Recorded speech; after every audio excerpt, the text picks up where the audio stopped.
క్షణక్షణం పోరాటం కణం ప్రజాపక్షం జనసైనిక్ న్యూస్ ఇంతటితో సమాప్తం. తిరిగి రేపటి బులెటిన్ లో మళ్ళీ కలుసుకుందాం. అంతవరకు సెలవు, నమస్కారం. మదనపల్లి నియోజకవర్గంలో శంషేర్గా జూలు బెదిరిస్తున్న YSR Congress party do or die, సాధించు లేదా చావనైనా చావు మూడ్లో మదనపల్లె టీడీపీ కార్యకర్తలు వ్యక్తిగత స్వార్థమా, పార్టీ ప్రయోజనమా, దేనివైపు మదనపల్లె టీడీపీ నాయకత్వం? మళ్ళీ నాలుగోసారి టీడీపీ ముండ మోస్తోందా, మోపిస్తారా అంటూ పార్టీ అభిమానుల ఆవేదన. మదనపల్లి నియోజకవర్గానికి తీరని ద్రోహం చేసింది ఎవరు? బీటీ కళాశాల యూనివర్సిటీ అంటూ రోజుకు 3 జీవోలు విడుదల చేస్తోంది ఎవరు? ఇక్కడ ఉన్న కొంతమంది యాక్టర్లు, సీజనల్ నాయకులను క్రియేట్ చేస్తోంది ఎవరు? తాము దోచుకున్న దాంట్లోంచి కనీసం 2% అభివృద్ధికి వెచ్చించని నేత ఎవరు అంటూ టీడీపీ నేత మదనపల్లె మాజీ ఎమ్మెల్యే షాజహాన్ బాషా వైకాపా నేతలపై ఘాటు విమర్శలు. మదనపల్లి నియోజకవర్గంలో శంషేర్గా జూలు విదిలిస్తున్న YSR Congress party do or die, సాధించు లేదా చావనైనా చావు మూడ్లో మదనపల్లి టీడీపీ కార్యకర్తలు పడిన పై చెయ్యి మాదే ఉండాలనే కొంప ముంచుతున్న పచ్చపార్టీ స్థానిక నేతల ధోరణి. స్వీయ గాలివానలో తీరం చేరే అనుమానంలో మదనపల్లి టీడీపీ మళ్లీ నాణ్యంగా నియోజకవర్గంలో 4గోసారి టీడీపీ ముండ మోస్తుందా అంటూ పార్టీ అభిమానుల ఆవేదన. అసెంబ్లీ ఎన్నికలు జరిగిన ప్రతిసారి మదనపల్లె టీడీపీ అభ్యర్థి విషయాన్ని అధిష్టానం సాగదీస్తూ పోతోంది. అనేక తర్జన భర్జనలు, రాయబారాలు, రాజకీయ లెక్కలు ఇంతా చేసి నామినేషన్లకు కాస్త అటు ఇటుగా పాతముఖాలే తెర మీదకు రావటం, ఆ పాటికే స్థానిక పార్టీలో నాయకత్వం ముఠాలుగా చీలిపోవటం, ఎన్నికలలో ఓడిపోవటం షరా మామూలే. 2009 నుంచి ముచ్చటగా 3 సార్లు టీడీపీ మదనపల్లెలో ఓడిపోయింది. మదనపల్లె టీడీపీలో వింత దృశ్యం కనబడుతోంది. కార్యకర్తకు ఎక్కువ, నాయకుడికి తక్కువ అయిన ఎందరో నేతలు ఉన్నారు. వీరికి తోడు టీడీపీ మాది మాదే అంటూ కాలికి బలపం కట్టుకుని పగలు రాత్రి తిరిగే సామాజిక నేతలకు కొదవే లేదు.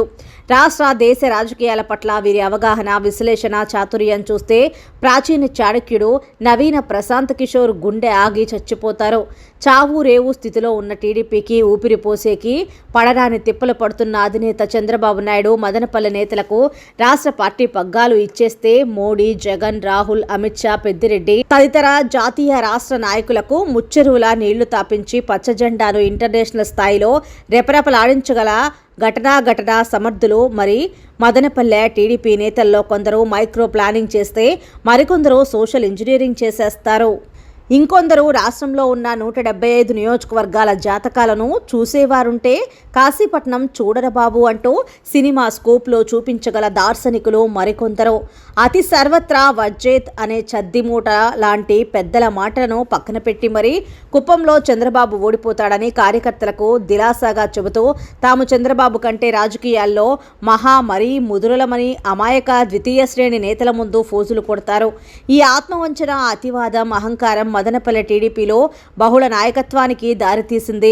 చాలామంది నేతల్లో ప్రతి ఒక్కరూ ఎమ్మెల్యే అభ్యర్థులైపోయి కార్యకర్తల మీద అలుగల పలుగులతో దాడి చేస్తున్న నేపథ్యంలో ఎవరికి చెప్పుకోవాలో తెలియక, పార్టీ మీద మమకారాన్ని వదులుకోలేక, నేతల్లాగా పక్క పార్టీకి రాత్రి లవ్ లెటర్లు పంపలేక బిక్కచచ్చి ఉసూరుమంటూ కాలం లాగదీస్తున్నారు పార్టీ నాయకులు. నియోజకవర్గంలో పార్టీ 3 సార్లు ఓడినా, బహుళ నేతలతో జనాల్లో పలచబడిన మదనపల్లె టీడీపీ నాయకత్వం ధోరణి చింత చచ్చినా పులుపు చావలేదన్న ధోరణిలోనే ఉంది. చంద్రబాబు అరెస్టు తర్వాత బలిజలతో పాటు కులమతాలకు అతీతంగా దిగువ మధ్యతరగతి ఉద్యోగస్తులు, నియోజకవర్గంలోని వాల్మీకి, వడ్డెర, పాలయేకిరి తదితర అత్యంత వెనుకబడిన సంప్రదాయ టీడీపీ ఓటు బ్యాంకులో ఏర్పడిన జోష్ మదనపల్లె టీడీపీకి కలిసి వస్తుంటే, మరోవైపు జనసేన పొత్తు మదనపల్లె టీడీపీని పూర్వ వైభవానికి తీసుకుపోతోంది. అగ్గికి గాలి తోడైనట్టు మాజీ ఎమ్మెల్యే షాజహాన్ మైనార్టీ నాయకత్వం టీడీపీకి ప్లస్గా మారుతోంది. ఊరంతా ఒకదారైతే ఉలిపి కట్టది ఇంకొక దారి అన్నట్టు మదనపల్లె టీడీపీ నేతల వ్యవహారం చింత చచ్చింది పులుపు చావలేదు అన్న చందంగా నేటికి సాగుతోంది. పడినా పైచెయ్యి మనదే ఉండాలా అన్నట్టు ప్రతిపక్ష పార్టీతో అధికారం కోసం చాటు రాయబారాలు, లోపాయికారి ఒప్పందాలు, ఎన్నికల వరకే రాజకీయాలు. గెలిచాక అందరూ బాయి మన మదనపల్లెలో అనే కుత్సిత రాజకీయం మొదటికి మోసం తెచ్చింది. ఈ మాత్రానికి రాజకీయాలెందుకు, పార్టీ ఎందుకు, 5 ఏళ్ళు రంకెలెందుకు? టీకు టికానా లేని కార్యకర్తలను ఉసిగొల్పడం ఎందుకు అనే ఆలోచనలో కార్యకర్తల్లో మెండైపోయి పాత నేతల రాజకీయ బెండు తీస్తున్నారు. ఎలాగైతే మమకారంతో తమ పార్టీ వదల్లేక ఆత్మాభిమానాన్ని చంపుకొని పక్క పార్టీకి కన్ను కొట్టలేదో, పవర్ కోసం కన్నబిడ్డల్లాంటి పార్టీ కార్యకర్తల జీవితాలతో ఆడుకున్న నేతల రాజకీయ దుస్థితిని చూసి చడపకురా చెడిదవు అనే నిశ్శబ్ద శాపనార్థాలు వెల్లువెత్తుతూ ఉన్నాయి. ఈ స్థితిలో మదనపల్లె వైఎస్ఆర్ కాంగ్రెస్ తన అభ్యర్థిని ప్రకటించి షంషేర్గా నియోజకవర్గంలో జూలు విదిలిస్తూ ఉంటే, టీడీపీ తన మిత్రపక్షం జనసేనతో కలిసి ముంచుకొస్తున్న ముహూర్తం కోసం దింపుడు కళ్ళెం ఆశతో కాచు కూర్చోవడం ఆ పార్టీ నిజమైన సానుభూతి పరులు కార్యకర్తల అరికాళ్లలో మంటలు రేపుతున్నాయి. మదనపల్లి నియోజకవర్గానికి తీరని ద్రోహం చేసింది ఎవరు? బీటీ కళాశాల యూనివర్సిటీ అంటూ రోజుకు 3 జీవోలు విడుదల చేస్తోంది ఎవరు? ఇక్కడ ఉన్న కొంతమంది యాక్టర్లు సీజనల్ నాయకులను క్రియేట్ చేస్తోంది ఎవరు? తాము దోచుకున్న దాంట్లోంచి కనీసం 2% అభివృద్ధికి వెచ్చించింది ఎవరు అంటూ టీడీపీ నేత మదనపల్లె మాజీ ఎమ్మెల్యే షాజహాన్ బాషా వైకాపా నేతలపై ఘాటు విమర్శలు చేశారు. అవినీతికి అడ్డాగా వైసీపీ పాలన మారింది. దోచుకొని దాచుకోవడానికి వారి ప్రథమ ప్రాధాన్యమంటూ మాజీ ఎమ్మెల్యే తెదేపా నేత షాజహాన్ బాషా తనదైన శైలిలో కూల్గానే భారీ విమర్శలు గుప్పించారు. శుక్రవారం తెలుగుదేశం పార్టీ కార్యాలయంలో ఏర్పాటు చేసిన విలేకరుల సమావేశంలో ఆయన మాట్లాడుతూ, రాష్ట్రంలో వైసీపీ పాలన అవినీతికి అడ్డాగా మారిందని, సొంత అజెండాతో రాజ్యాంగ విలువలను పక్కన పెట్టి జగన్మోహన్ రెడ్డి ప్రభుత్వంలో పాలన సాగుతోందని ఆరోపించారు. వైసీపీ పాలనలో ఎమ్మెల్యే 500 కోట్లు, మినిస్టర్ స్థాయిలో 5,000 కోట్లు సంపాదించుకునే ఫైనాన్స్ కంపెనీగా తయారైందని ఎద్దేవా చేశారు. రాజంపేట ఎంపీ పెద్దిరెడ్డి మిథున్ రెడ్డి వాళ్లు సంపాదించిన సొమ్ములో 2% కూడా రాజంపేట పార్లమెంటు అభివృద్ధికి కృషి చేయలేదని ధ్వజమెత్తారు. వైసీపీ ప్రభుత్వంలో అన్ని రంగాలు అవినీతిమయమై పాలన అస్తవ్యస్తంగా తయారైందన్నారు. వైసీపీ 5 ఏళ్ల పాలనలో మదనపల్లి అభివృద్ధి కుంటుపడిందని, మదనపల్లిని జిల్లా కేంద్రంగా ప్రకటించకుండా, కడప బెంగళూరు రైల్వే లైన్ రాకుండా హంద్రీనీవా జలాలను మదనపల్లి ప్రజలకు దక్కకుండా చేసిన ఘనత వైసీపీ పాలకులదే అన్నారు. తెలుగుదేశం అధినేత చంద్రబాబు నాయుడు అధికారంలోకి వస్తూనే మదనపల్లెను జిల్లాగా చేస్తానని ప్రకటించిన విషయం అందరికీ తెలుసని గుర్తు చేశారు. తమ పాలనలో బీటీ కళాశాలకు స్వర్ణయుగం తీసుకొస్తే వైసీపీ నాయకులు తప్పుడు జీవోలను చూపిస్తూ యూనివర్సిటీ ఇచ్చేశామని గొప్పలు చెప్పుకోవడం సిగ్గుచేటని అన్నారు. మదనపల్లి ప్రజలు తమకు సుపరిపాలన అందించే నాయకుడిని ఎన్నుకునేందుకు సిద్ధమయ్యారని, తప్పుడు వాగ్దానాలతో రాష్ట్ర ప్రజలను మోసం చేస్తున్న వైసీపీని ఇంటికి సాగనంపేందుకు తెలుగుదేశం జనసేన పార్టీ కార్యకర్తలు ఎదురు చూస్తున్నారని అన్నారు. ఈ కార్యక్రమంలో మాజీ town bank chairman Nadella Vidyasagar, రాష్ట్ర తెలుగు రైతు ఉపాధ్యక్షులు బాలుస్వామి, సంగం హరి, నవీన్ చౌదరి, శివప్రసాద్, నాదెళ్ల, నాగూర్వల్లి, గిరీష్, బాలమాలి శేఖర్, శంకర్ నాయుడు, శ్యామలమ్మ, రఘుపతి నాయుడు, ప్రసాద్, మల్లికార్జున్ నాయుడు, నాగమణి, రెడ్డిబు, ఈశ్వరి, జయచంద్ర, హసీనా, మల్లికార్జున్ నాయుడు, రాజన్న పెద్ద సంఖ్యలో తెలుగుదేశం పార్టీ కార్యకర్తలు పాల్గొన్నారు. ఈరోజు ఆంధ్ర రాష్ట్ర ఎన్నికల జోరు హంగామా ఒక దశకు చేరుకునింది.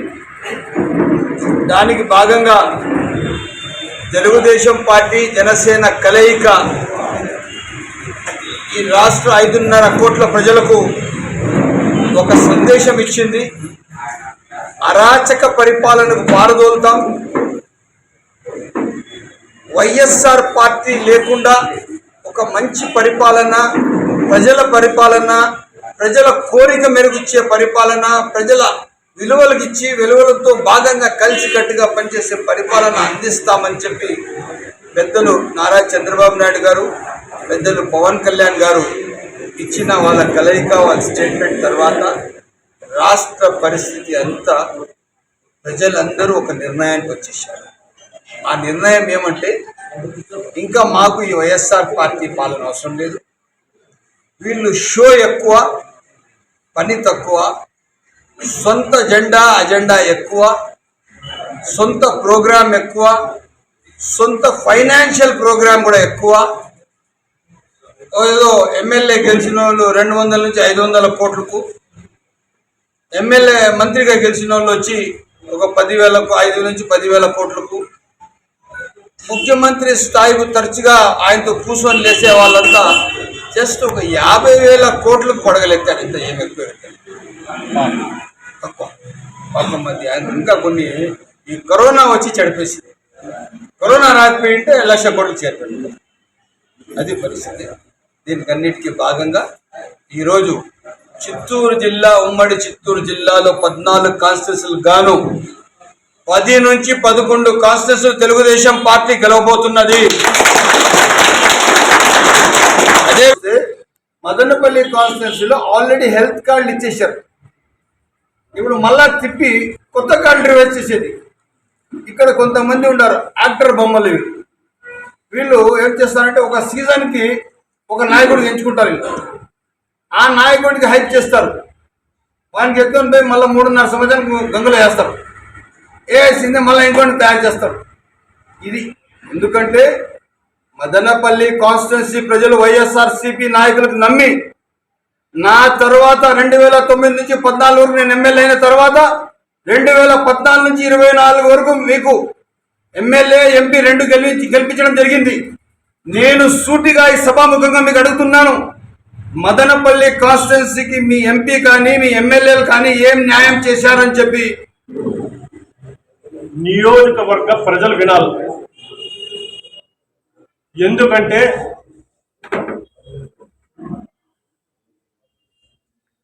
మాజీ శాసనసభ్యులు షాజహాన్ బాషా గారు 5 సంవత్సరాలు ఈ నియోజకవర్గం పరిపాలించి రూలింగ్ పార్టీలో ఉండి ప్రజలందరికీ, ప్రతి ఒక్కరికి పర్సనల్ వర్క్స్ అయితేమి, గవర్నమెంట్ ఏది ఇచ్చినది అవైతేనేమి, ఆ రోజు రాజశేఖర్ రెడ్డి, రోషయ్య, కిరణ్ కుమార్ రెడ్డి పీరియడ్ 3 ముఖ్యమంత్రుల పర్మిషన్ తో 5 సంవత్సరాల్లో ఈ నియోజకవర్గం అభివృద్ధి చేసి ప్రతి వ్యక్తికి పర్సనల్ బెనిఫిట్ చేసిన వ్యక్తి.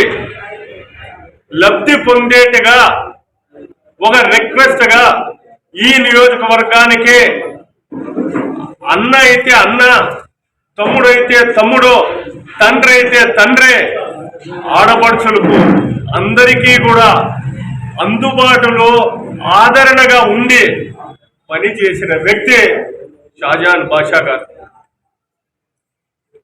ఆ రోజు మా పార్టీలో లేరు, తెలుగుదేశం పార్టీలో లేరు, కాంగ్రెస్ పార్టీలో ఉన్నారు. పార్టీలు ఇంతకు ముందు పత్రికా విలేకరులో చెప్పాను, కులాలు, మతాలు, వర్గాలను కాంగ్రెస్ పార్టీ అత్యంత ప్రతిష్టాత్మకంగా తీసుకున్న ఆంధ్రప్రదేశ్ 2024 అసెంబ్లీ ఎన్నికలకు పక్కా ప్రణాళికతో ముందుకు వెళ్తోంది. ఈ నెల 24న తిరుపతి వేదికగా కర్ణాటక ముఖ్యమంత్రి సిద్ధరామయ్య, తెలంగాణ ముఖ్యమంత్రి రేవంత్ రెడ్డిలు ముఖ్య అతిథులుగా భారీ బహిరంగ ఏర్పాటు కోసం సన్నాహాలు చేస్తోంది. మదనపల్లి జిల్లా సాధనకై ఎన్నో ఉద్యమాలు జరుగుతున్న సమయంలో అక్రమ అరెస్టులు, అక్రమ కేసులతో ప్రభుత్వం ఉద్యమకారులను బెదరకొట్టింది. ఆ వేడి చల్లారిపోయిందని భావించిన తరుణంలో ప్రభుత్వానికి మరోమారు హెచ్చరికలు చేస్తూ ఈ నెల 20న బహుజన సేన ఆధ్వర్యంలో సమరబేరి సకల జనుల ఐక్యత ర్యాలీకి శ్రీకారం చుట్టింది. ఆ విషయం గురించి టీడీపీ నాయకులు, మాజీ ఎమ్మెల్యేలు షాజహాన్ బాషా, దొమ్మలపాటి రమేష్, రామ్దాస్ చౌదరితో పాటు పలువురు అఖిలపక్ష నాయకులను బహుజన సేన రాష్ట్ర అధ్యక్షులు చందు ఆహ్వానించారు. అలాగే ప్రతి ఒక్కరూ ఉద్యమంలో భాగమై అన్ని హంగులు ఉన్న మదనపల్లికి జిల్లా కేటాయించాలని, మన గొంతుకతో రాష్ట్రానికి వినపడేలా చేసి మన మదనపల్లి హంగులు కనపడేలా కృషి చేయాలని పిలుపునిచ్చారు. ఈ కార్యక్రమంలో బహుజన సేన రాష్ట్ర కార్యదర్శి కొండుపల్లి ఆనంద్, ఆటో యూనియన్ నాయకులు రాఘవేంద్ర యాదవ్, అన్నమయ్య జిల్లా సెక్రటరీ రూపక్ నాయక్, కార్యకర్తలు జనిత్, గంగాధర్, రోహిత్, చరణ్, రాజా పాల్గొన్నారు. బహుజన సేన ఆధ్వర్యంలో జరుగు సమర బేరి సకల జనుల ఐక్యత ర్యాలీ విజయవంతం చేయాలని కోరిన మదనపల్లె మాజీ ఎమ్మెల్యే షాజహాన్ బాషా, మాజీ ఎమ్మెల్యే దొమ్మలపాటి రమేష్, జనసేన నేత గంగారపు రామ్దాస్ చౌదరి. మదనపల్లి జిల్లా సాధనకై ఎన్నో ఉద్యమాలు జరుగుతున్న సమయంలో అక్రమ అరెస్టులు, అక్రమ కేసులతో ప్రభుత్వం ఉద్యమకారులను బెదరకొట్టింది. ఆ వేడి చల్లారిపోయిందని భావించిన తరుణంలో ప్రభుత్వానికి మరోమారు హెచ్చరికలు చేస్తూ ఈ నెల 20న బహుజన సేన ఆధ్వర్యంలో సమరబేరి సకల జనుల ఐక్యత ర్యాలీకి శ్రీకారం చుట్టింది. ఆ విషయం గురించి టీడీపీ నాయకులు, మాజీ ఎమ్మెల్యేలు షాజహాన్ బాషా, దొమ్మలపాటి రమేష్, రామ్దాస్ చౌదరితో పాటు పలువురు అఖిలపక్ష నాయకులను బహుజన సేన రాష్ట్ర అధ్యక్షులు చందు ఆహ్వానించారు. అలాగే ప్రతి ఒక్కరూ ఉద్యమంలో భాగమై అన్ని హంగులు ఉన్న మదనపల్లికి జిల్లా కేటాయించాలని, మన గొంతుకతో రాష్ట్రానికి వినపడేలా చేసి మన మదనపల్లి హంగులు కనపడేలా కృషి చేయాలని పిలుపునిచ్చారు. ఈ కార్యక్రమంలో బహుజన సేన రాష్ట్ర కార్యదర్శి కొండుపల్లి ఆనంద్, ఆటో యూనియన్ నాయకులు రాఘవేంద్ర యాదవ్, అన్నమయ్య జిల్లా సెక్రటరీ రూపక్ నాయక్, కార్యకర్తలు జనిత్, గంగాధర్, రోహిత్, చరణ్, రాజా పాల్గొన్నారు. గతంలో ఆ రోజు అన్ని ఉద్యమ పార్టీలు, తెలుగుదేశం పార్టీ, జనసేన అన్నీ కూడా కలిసి ఆ రోజు మదనపల్లిని జిల్లా కేంద్రం చేయాలని చెప్పి పోరాటం చేయడం జరిగింది. ఆ పోరాటంలో మదనపల్లి కాకుండా ఆ రోజు ఈ వైఎస్ఆర్ ప్రభుత్వం రాయచోటిని జిల్లా కేంద్రంగా చేయడం జరిగింది. కానీ మదనపల్లికి ఎన్నో అవకాశాలు, సౌకర్యాలు, ఎంతో చరిత్ర కలిగినటువంటి మదనపల్లిని ఆనాడు పూర్తిగా విస్మరించి జిల్లా కేంద్రం కానికుండా చేసిన ఘనత ఈ పెద్దిరెడ్డి మిథున్ రెడ్డిది, ఈ పెద్దిరెడ్డి రామచంద్రారెడ్డిది, వీళ్ళిద్దరిదే పూర్తి పాత్ర అని చెప్పి తెలియజేస్తానా.